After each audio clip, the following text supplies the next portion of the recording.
Adelante.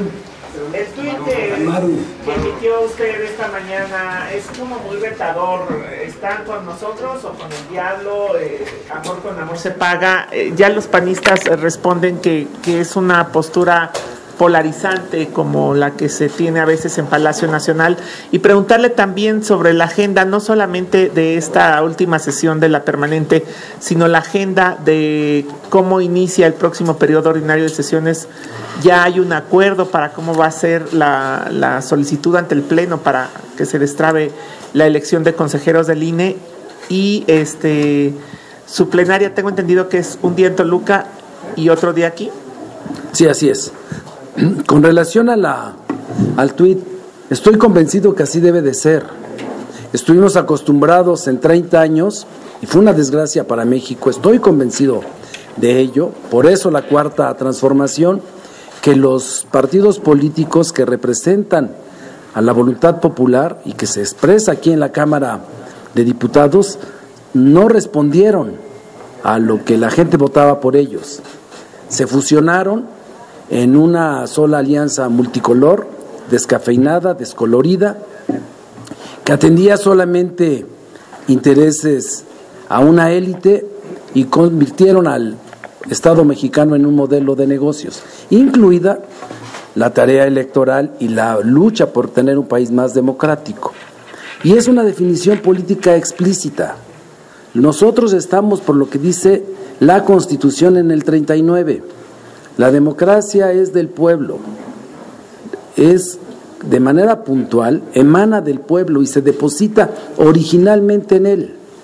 Y no estamos nosotros a favor de que se secuestre la voluntad del pueblo, que se castre la voluntad del pueblo, y eso se logra garantizando un organismo electoral y leyes que lo reglamenten, que lo regulen, que garanticen la legalidad, la transparencia, la equidad, y desterrar de una vez y para siempre cualquier posibilidad de fraude electoral, sea por la manipulación de la pobreza, sea por la compra de votos o por el robo de votos. Y nosotros pensamos que eso requiere una definición puntual. Nosotros nos apostamos porque la democracia emana del pueblo y es en beneficio de y hay quienes piensan que no. Pero además no solo eso, fíjense nada más, no hay un plan B, es el plan B no nacido, no nato, y ya lo están impugnando. ¿Y saben por qué lo están haciendo? Porque aquí no hay inocencia. Lo están haciendo para generar un proceso litigioso, jurídico, y que cuando se esté resolviendo digan, bueno, pues como no se resolvió a tiempo, se queda la ley vigente. Eso es. Por eso, si lo admiten, estarían violentando el debido proceso. Y no es la primera vez que lo harían. Ya lo hicieron ahora con relación a lo que estamos debatiendo, la sentencia con relación a modificar la convocatoria para la elección de los consejeros y sobre la posibilidad que habíamos nosotros señalado en el acuerdo de que el comité técnico informara sobre los avances en cada una de las etapas para el proceso de renovación y elección de los 4 nuevos consejeros. Entonces sí es una definición política clara, explícita, de 2 proyectos distintos, y que la diferencia no solamente es en materia electoral, también en materia económica y también en política social. Nosotros pensamos que la felicidad es transferir recursos para los más necesitados. Ellos piensan que no, que la felicidad es que solo los que pagan impuestos deben de disfrutar de ella y no transferir vía los impuestos un Estado y un país más igualitario. Entonces sí no es provocador, es explícito. Ayer, coordinador, mientras hablaba Marco Cortés, llegaron gentes a insultarlo. ¿Provocadores o gente del pueblo? No, yo no podría decirlo, pero finalmente estamos en esto. A mí me ha tocado. Al que no le guste el fuego, que no se acerque a la cocina. ¿Qué se va a tener el día de hoy en la última sesión? Hoy acordamos algo que era importante para la Cámara, para la división de poderes, para la soberanía de la propia Cámara de Diputados, sobre la sentencia. Y acordamos de manera unánime abrir un periodo de reflexión jurídico y política, y luego de procedimiento legislativo. porque la sentencia, como señalé, no era a la Junta, es al Pleno. ¿Cómo se va a procesar? ¿Como un dictamen? ¿Lectura de un comunicado? ¿Lo van a votar? ¿Qué pasa si el Pleno decide votarlo en contra? ¿Cómo va a ser por un dictamen? ¿Con qué resolutivo? Entonces eso requiere una reflexión mayor, también hablar con los integrantes formalmente. El día de hoy sale la invitación a los magistrados integrantes del Tribunal Electoral del Poder Judicial de la Federación para que vengan a un diálogo respetuoso y con una visión jurídica por parte de la Cámara, respetando la división de poderes, pero sobre todo la supremacía constitucional que existe entre un órgano de uno de los poderes y el poder legislativo, en este caso a través de la Cámara de Diputados. Entonces eso lo vamos a ver el día de hoy mismo, sale el acuerdo. También quiero comentarles que nos hemos establecido como horizonte de planeación a más tardar tener un acuerdo jurídico y político, pensando en el país, en la democracia de nuestro país, en la salud del Instituto Federal Electoral, importante, nacional electoral, para la democracia en México, que podamos tener un acuerdo, pero que esté cuidado jurídicamente y no sobre la voluntad del Pleno de la Cámara de Diputados y su soberanía. Porque si no lo hacemos hoy, ¿qué nos espera mañana? Y antes de que suceda eso, mejor de una vez, establecer junto con ellos, en un diálogo respetuoso, institucional, de qué manera vamos a procesar estas sentencias que tienen que ver no con un partido político, no con un candidato, que es otro terreno y es otra arena de batalla legal y política, sino aquí con la Cámara de Diputados. Bueno, y ahí veremos qué pasa, ¿no? Y luego el otro asunto es el de la plenaria del grupo parlamentario. Miren, no es un tema de corcholatiza, no es la corcholatiza en la plenaria. ¿Por qué viene el titular de la Secretaría de Gobernación? Porque es quien tiene la función constitucional establecido en la ley secundaria de la Administración Pública Federal, quien tiene la relación con los otros poderes, con las sesiones religiosas, con los estados, y entonces la relación con nosotros es directamente con el titular de la Secretaría de Gobernación. A través de él es que se turnan las iniciativas del Ejecutivo Federal, con la que hacemos el seguimiento, la evaluación sobre la pertinencia legal, presupuestal de las iniciativas. Y por eso viene el secretario de Gobernación, seguramente nos va a informar cuál es la agenda que tiene propuesto el Ejecutivo de turnar a la Cámara de Diputados, como Cámara de origen si existiera.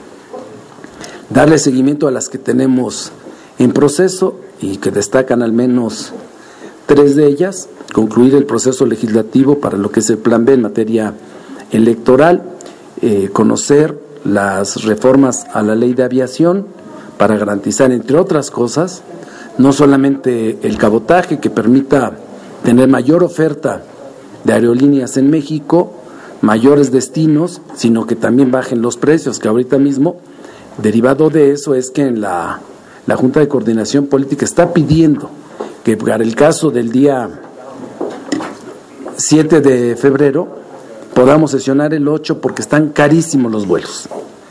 Entonces, como va a haber ahí un puente vacacional, mientras nosotros estamos celebrando un día importante para la patria, que es el 5 de febrero, la promulgación de la Constitución del 17, para algunos lo van a utilizar para el descanso, y eso está incrementando el precio de los vuelos. Por eso se decidió sugerirle a la conferencia que puedan programar en el calendario que someterán a consideración del Pleno, que sesionemos el 8 y el 9, cubrir los 2 días, pero 8 y 9 y no el día 7.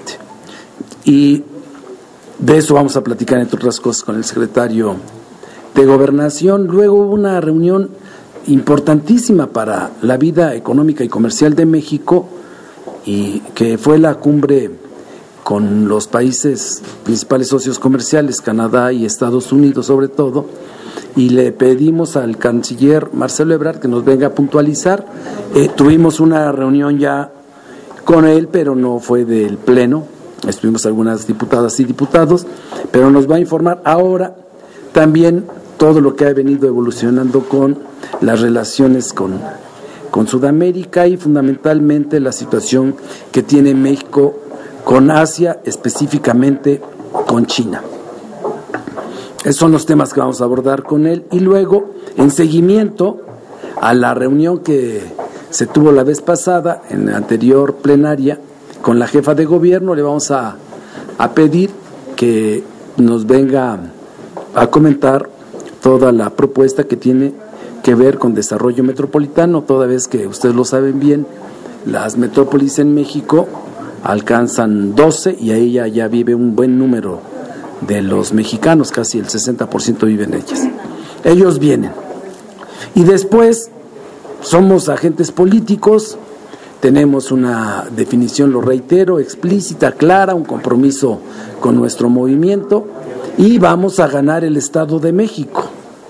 Y vamos a irle a dar todo nuestro apoyo, toda nuestra solidaridad, todo nuestro respaldo a quien va a ser la próxima gobernadora y que va a garantizar la esperanza de cambio donde está enquistado de más de 90 años un grupo político depredador que ha acabado con muchas expectativas, con muchas esperanzas allá en el Estado de México, y para eso está alguien que representa la esperanza, la firmeza, los programas, la convicción, la honestidad, que es la maestra Delfina, y por eso vamos a ir allá con toda la solidaridad y con todo el entusiasmo que representa que vaya su coalición. Ya se reunió con el Partido Verde, con el Partido del Trabajo, y ahora van los 200 diputados y diputados de Morena.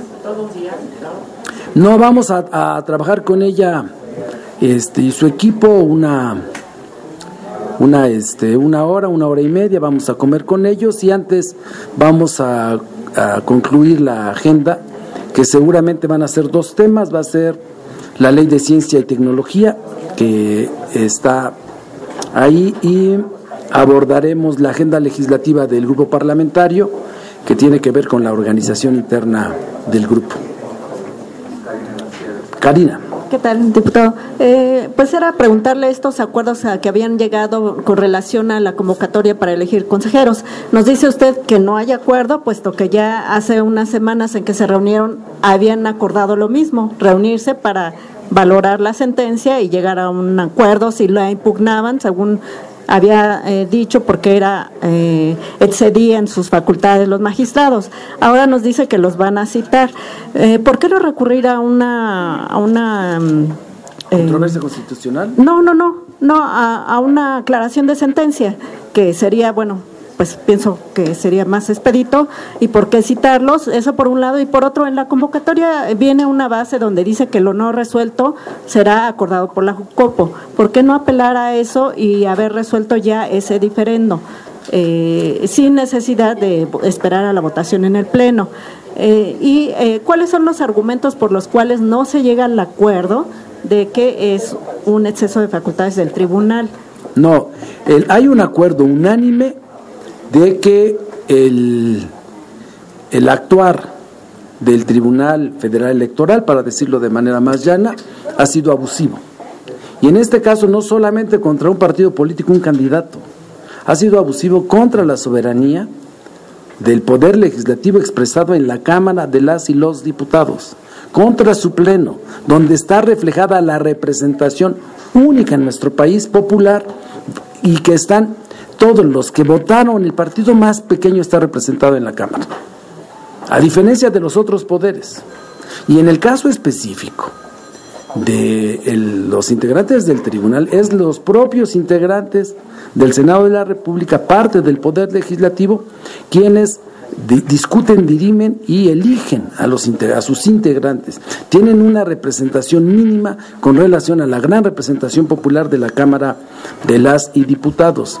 Por otro lado, no corresponde a una definición expresa de un proceso político electoral las decisiones que toma la Cámara, y no es la primera vez.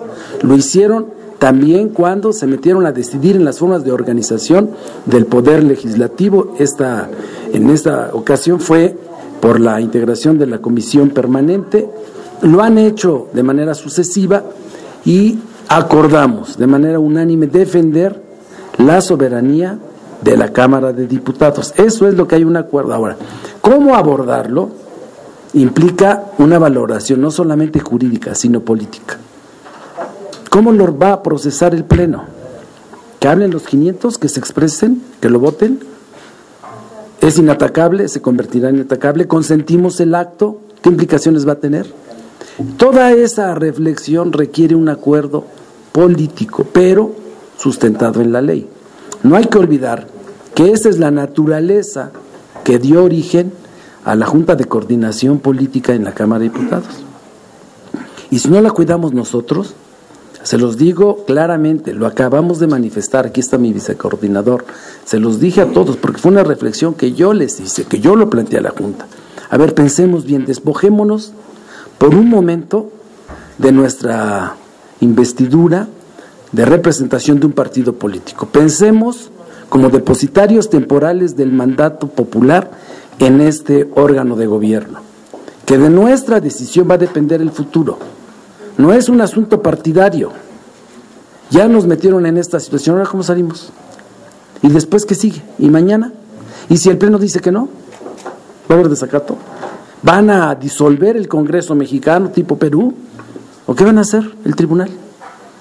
No queremos meterlos en ese aprieto, los estamos ayudando, créanmelo, porque si no, metemos en un derrotero de incertidumbre al país.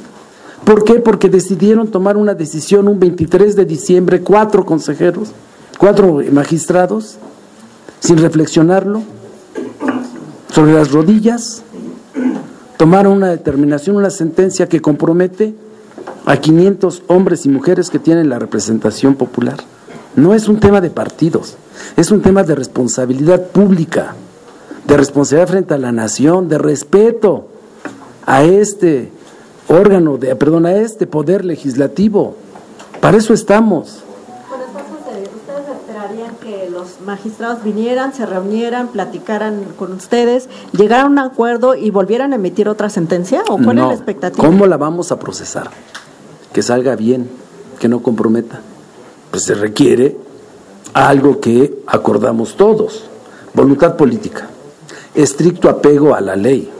Hay salidas como la que planteó el propio jurídico y que por eso hay que serenarnos y analizarlo bien, tenemos tiempo, que era el incumplimiento material de la sentencia, la imposibilidad de cumplirla, que eso nos va a detallar el maestro Leonel Godoy.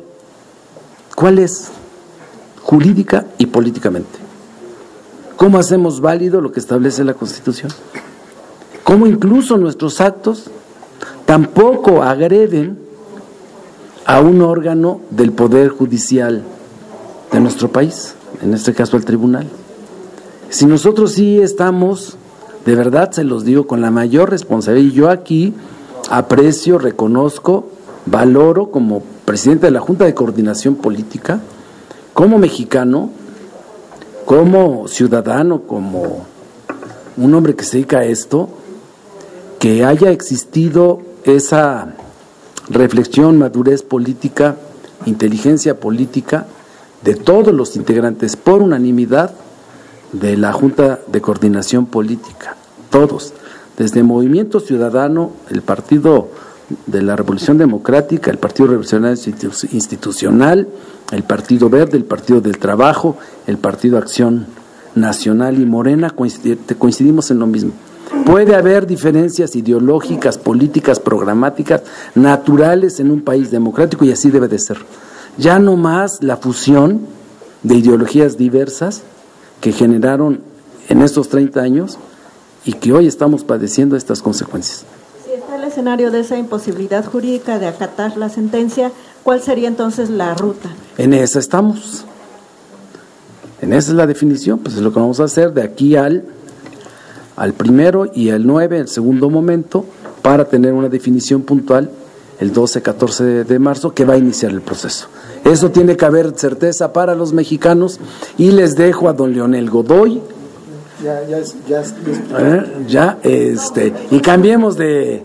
Nada más, pues pareciera hay un sector pues que piensa que están poniendo trabas al cumplimiento de la sentencia, y en ese escenario se acortaría el tiempo para la elección de los consejeros y pues someterían a una presión innecesaria a la Cámara de Diputados, que quizá resultara en lo que ustedes dicen que no quieren, que es el reparto de cuotas y cuotas. Pues salvo el sector de Claudio X González, que es el que quiere generar este caos y esa visión y ya está convocando a marchas, no veo otro sector, porque está representado aquí, los que están acá es la representación popular de los partidos políticos. ¿Quiénes son los que no están aquí representados? Pues a lo mejor ha de estar muy molesto don Claudio X González, pues ni modo, para que se inscriba, que se inscriba Claudio X González, que sea candidato. Esa es la recomendación que le hago, le estamos haciendo promoción, ya le ayudamos mucho, pues ya que tome la decisión.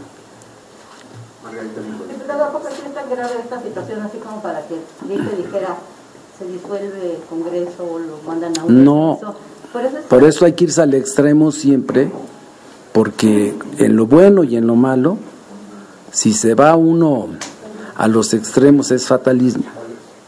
Pero también si se va uno a que no va a pasar nada, se convierte también en cosas fatales. Y hay ejemplos muchos. Y si tenemos tiempo, el anterior proceso, fíjense ustedes, y ya con eso concluyo, nada más para que rehacer lo que ustedes que son expertos en comunicación, y decía Smith, que es remover información almacenada en el cerebro de las personas, hacer historia. En 2014, Lorenzo Córdoba tenía 2 años de ser consejero. Presentó una carta donde cuestionó de pe a pa toda la reforma electoral del 2014 y que describió, yo lo he señalado acá, en esa reflexión, toda una serie de hechos que iban a pasar y pasaron, que iban a entrar en contradicción, que había duplicidad de funciones, que se iban a incrementar el costo de las campañas, que no había precisión por lagunas en la ley, de las atribuciones entre los órganos estatales y el órgano nacional. Él mismo decía que eso, además de incrementar los costos, iba a entrar en choque entre las dirigencias nacionales con el propio Instituto Nacional Electoral. ¿Y cuál fue la conclusión? Que lo eligieron presidente. Fue electo presidente con 2 años. Ahora piden ellos mismos, ¿cómo cambian las cosas?, que en esta convocatoria digamos de una vez de los 4 quién va a ser presidente. Y yo me pregunto, ¿y los 7 que tienen derechos no tienen? Ese sí es violar derechos. ¿Por qué? Porque es una trampa. No hay que ser en esto, mi querida Mago, muy ducho en estas cosas. Es una trampa que la están orquestando en materia electoral. ¿Para qué? Para que todo quede como está. Y esa elección fueron 7 consejeros y duró 42 días. En el 2020 se eligieron a 4 también, y el proceso fueron 4. Y el proceso fueron 2 mujeres, 2 hombres. Y ese proceso duró 46 días. Por eso hoy mismo también lo reflexionamos. Para no generar un cuello de botella, se establece a más tardar el 14 tener ya el inicio del proceso de registro y poderlo concluir antes del 3 de abril, que es el tiempo que señala la ley. Diputado, en el caso del Estado de México, ¿cómo le van a hacer para ganar? Pues porque tenemos el apoyo del pueblo. Que no fluya el dinero de las diferentes dependencias gubernamentales, sobre todo la federal, hacia la campaña de Delfina Gómez.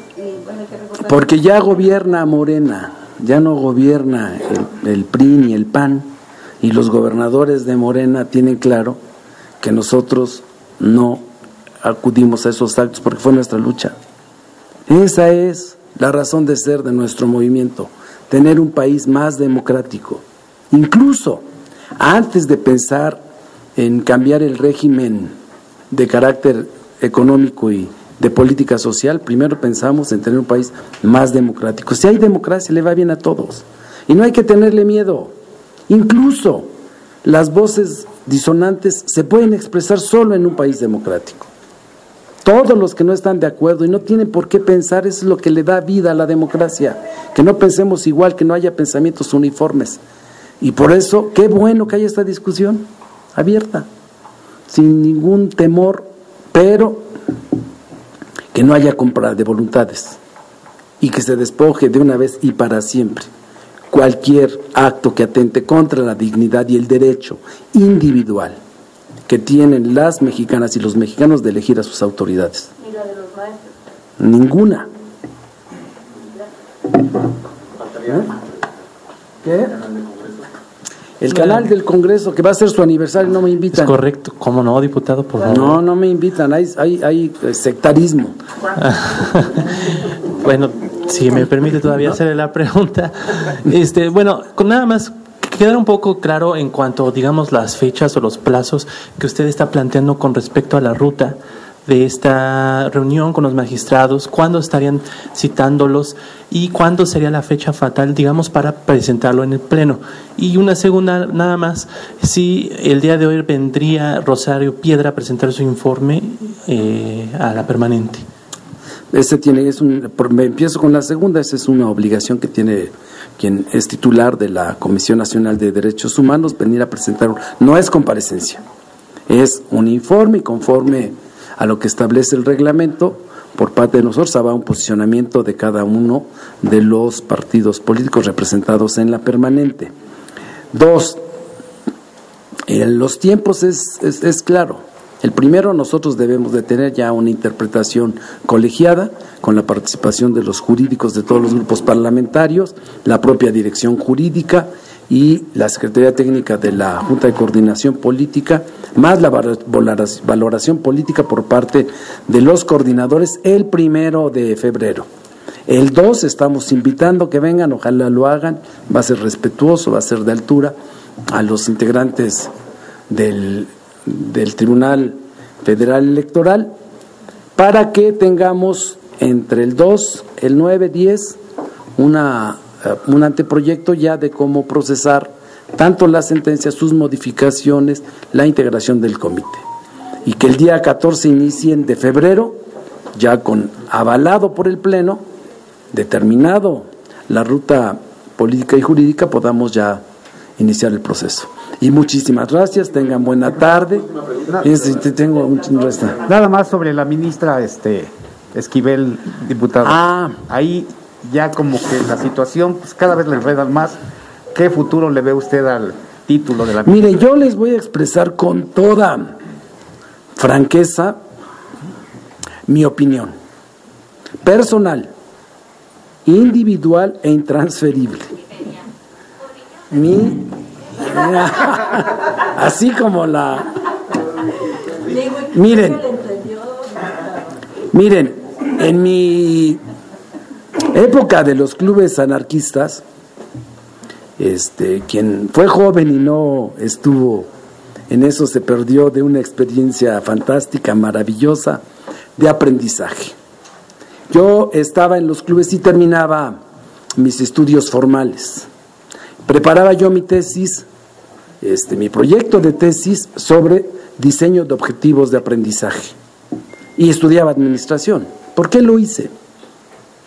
Porque yo empecé a trabajar muy joven y aprendí con grandes pedagogos, como Pablo Freire, que el proceso de enseñanza en nuestro país era un proceso vertical, que la reforma educativa del 76 provocó una educación bancaria, que apegarnos a la escuela norteamericana preparando a los cuadros directivos para ocupar puestos de elección popular y de dirección en la conducción del país, había provocado la renuncia a cuestionarnos la realidad, a reflexionar y aprender a leer la realidad.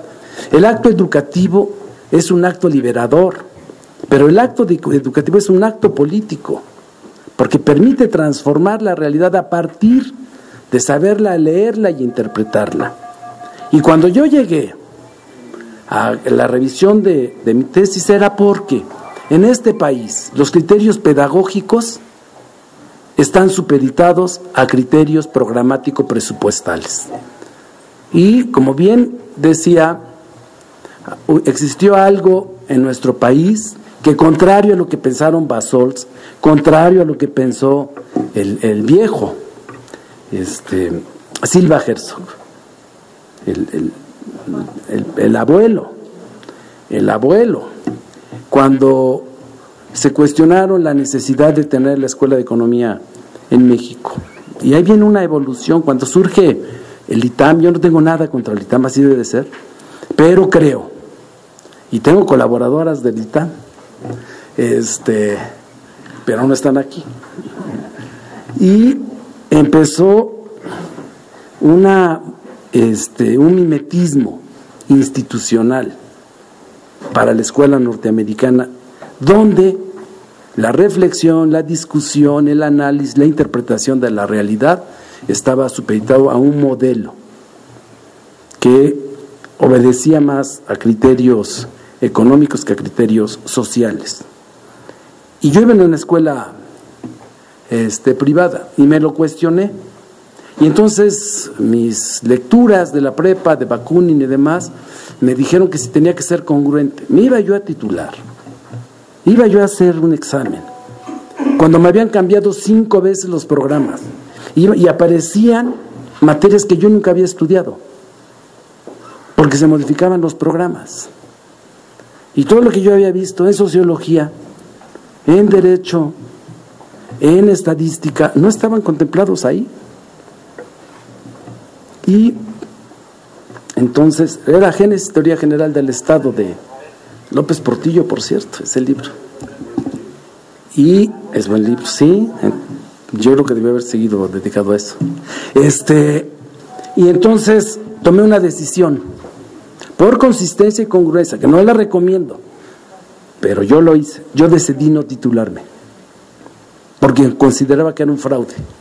A lo que yo creo, a lo que yo pienso en ese momento, y consideraba que no, porque no correspondía a lo que yo había estudiado. ¿Y qué me dio de aprendizaje años después? Esto que estamos viviendo, una simulación, el disimulo, entrega de títulos de doctorado o de posgrado que no corresponden a la realidad de las habilidades, las destrezas. Tuvimos aquí como funcionarios a doctores con posgrado y postdoctorado que llevaron al cadalso a nuestro país, en todos los sentidos. Por eso, ¿qué vale más? El aprendizaje que le da a la vida la capacidad de reflexionar en el autodidactismo a gente célebre, Carlos Monsiváis, por ejemplo, Revueltas, René Valdiosera, por decir, esos son mis convicciones. Soy autodidacta y puedo discutir cualquier tema con quien quiera, porque me he formado en el autodidactismo, porque creo en la educación popular, porque creo en Pablo Freire, porque de ello y del aprendizaje ojalá me esté viendo, fíjense, ojalá, porque no lo vi hace como 10 años y de él aprendí mucho. Él sí se tituló en Lovaina, hizo el doctorado en planeación democrática y participativa y me dio muchos talleres. O mi maestro, políglota, 13 idiomas habla, incluido, es el único de los pocos mexicanos que habla arameo, Luis Benavides Elizalturri, que yo me formé ahí en el CREFAL con él, y yo hablaba con ellos esto. Esa es mi convicción. Por eso, mi querido amigo, no puedo emitir una opinión, porque jurídicamente hay leyes que son injustas. Pero el plagio no es lo más recomendable. Ya no hablamos de eso, él hablaba de otra cosa. En esta ni me meto.